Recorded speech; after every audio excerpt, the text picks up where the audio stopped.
I believe that it is my duty to make money and use it for the benefit of my neighbors. This is what my conscience tells me.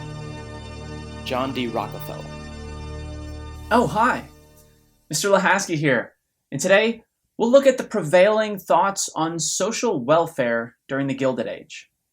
During the industrial boom of the late 1800s, the gap between the rich and the poor widened dramatically. CEOs of massive corporations accumulated wealth never before seen in the United States. The period was defined by conspicuous consumption, a term that describes the flaunting of wealth through extravagant and often wasteful spending.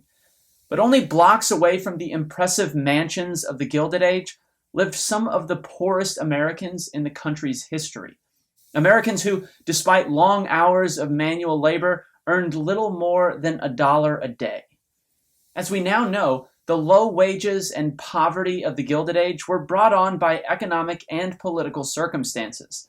The labor market was flush with uneducated and unskilled workers, desperate for factory jobs. The lack of government regulation of wages and working conditions, combined with these market conditions, yielded a vicious cycle of poverty.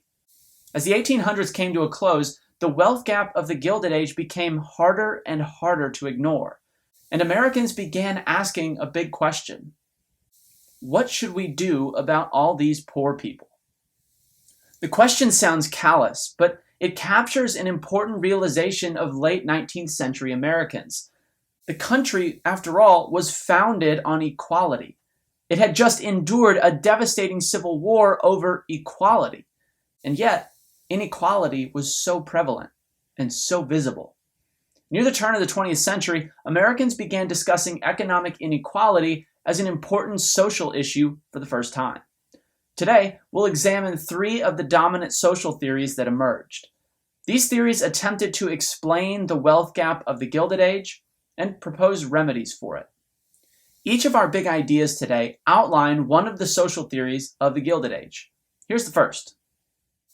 As the most conservative position on social welfare, Social Darwinism emphasized natural consequences of freedom and competition and favored the abandonment of the poor.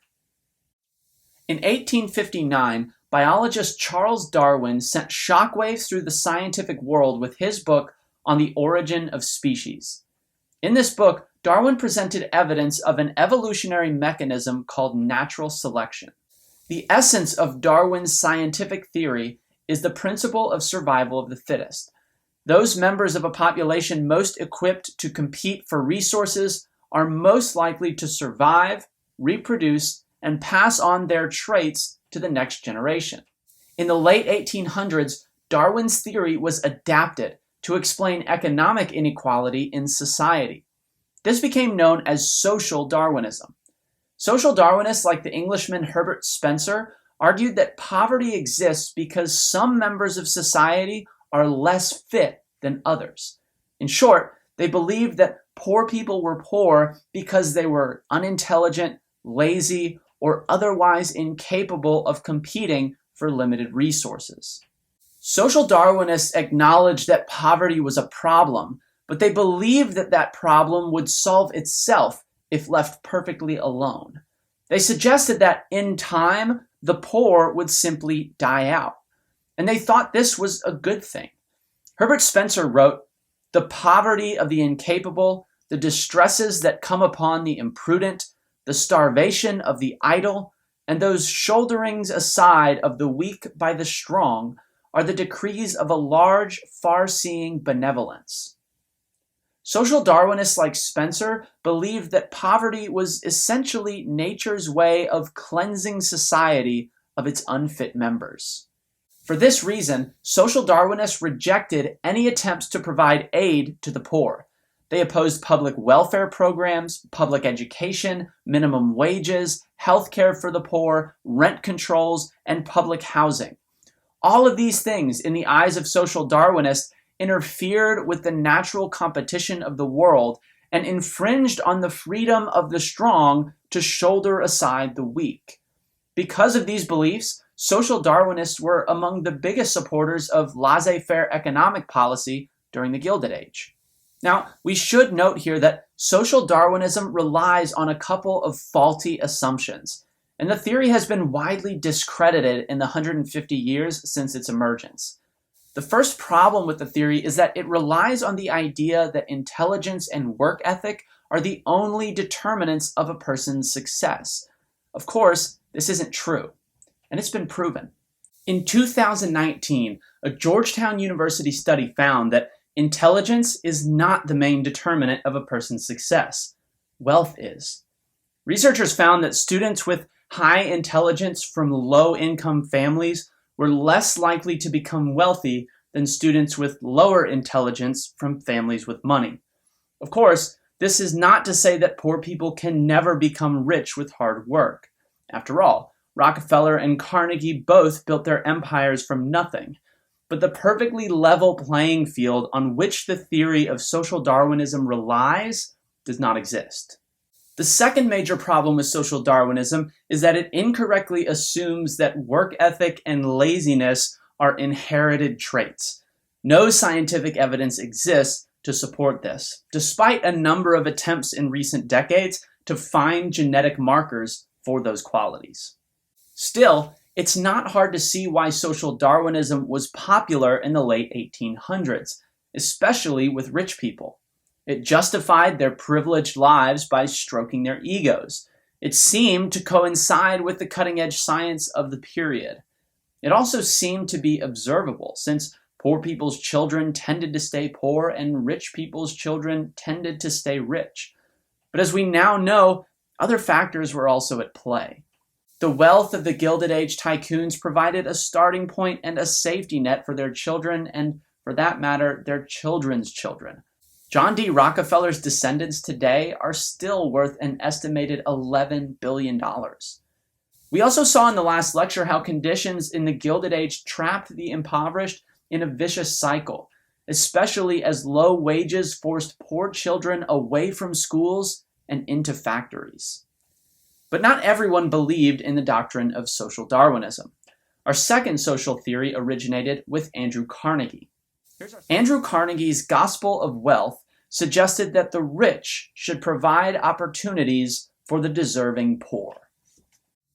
One interesting thing about the Gilded Age titans of industry, despite their reputations for being ruthless and often brutal to their working class employees, many were also very philanthropic. John D. Rockefeller is believed to have donated the equivalent of $500 million to charity during his lifetime. Cornelius Vanderbilt founded Vanderbilt University in Nashville. Andrew Carnegie dedicated more than $350 million towards philanthropic efforts. And Carnegie was among the first to state publicly that the rich bear a special responsibility towards society. In an essay entitled The Gospel of Wealth, Carnegie suggested that the onus for addressing poverty falls at least partially on the rich.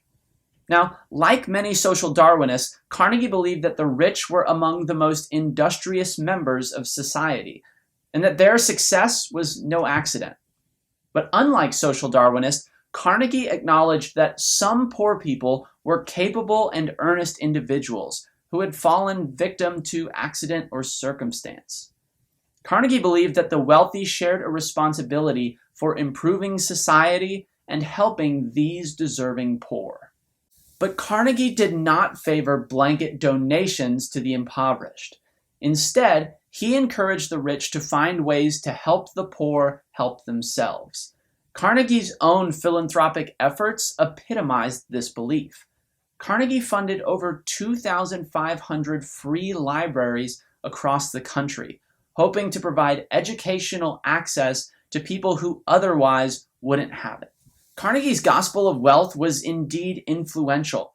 We can see its impact in the many educational institutions that owe their founding or growth to major donors of the Gilded Age.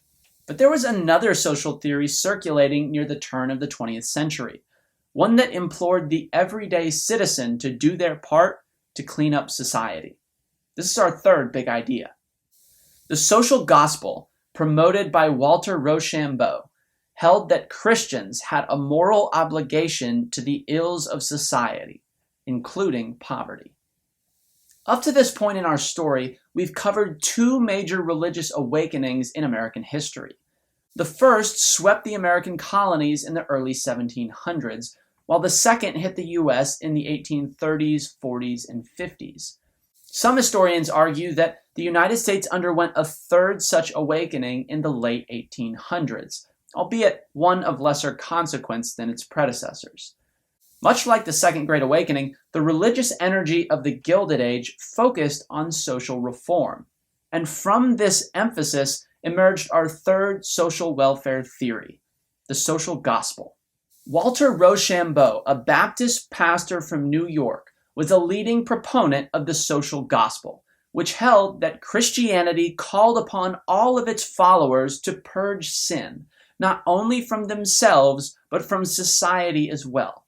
The social gospel acknowledged that as man is inherently imperfect, so too is society, and that in order to honor the teachings of Jesus, Christians must strive to build a more godly kingdom on earth. An important part of this mission, according to Rochambeau and others, was the eradication of poverty. Regardless of one's income, the social gospel implored Americans to do whatever they could to help those in greater need. Now, the social gospel was a broad movement, but some of its remnants are still with us today. Christian charities, soup kitchens, and other community-oriented initiatives really began in earnest in the late 1800s as a result of the social gospel. Now, one thing we should note about the three major social welfare theories of the Gilded Age: none of them called upon government to solve economic inequality or the problems that stemmed from it. Social Darwinists rejected all intervention on behalf of the poor. The gospel of wealth saddled the rich with the responsibility, and the social gospel called upon all church members to do their part. The fact that government was not seen as responsible for society's economic inequalities speaks volumes about the prevailing belief in laissez-faire economics during this period. Put simply, most Americans believed that poverty was not the government's problem. However, decades of worsening conditions did begin to change that. By the 1890s, a new political party known as the Populists called on the government to do more. Then, after the turn of the 20th century, a new group of activists known as the Progressives echoed and amplified calls for more government intervention. Slowly, between 1900 and 1970, the government assumed increasing responsibility for the U.S. economy and the social conditions it produced. But more on all that later. Next time, we'll look at the national politics during the Gilded Age, including the rise of the Populists as the 19th century came to a close. See you then.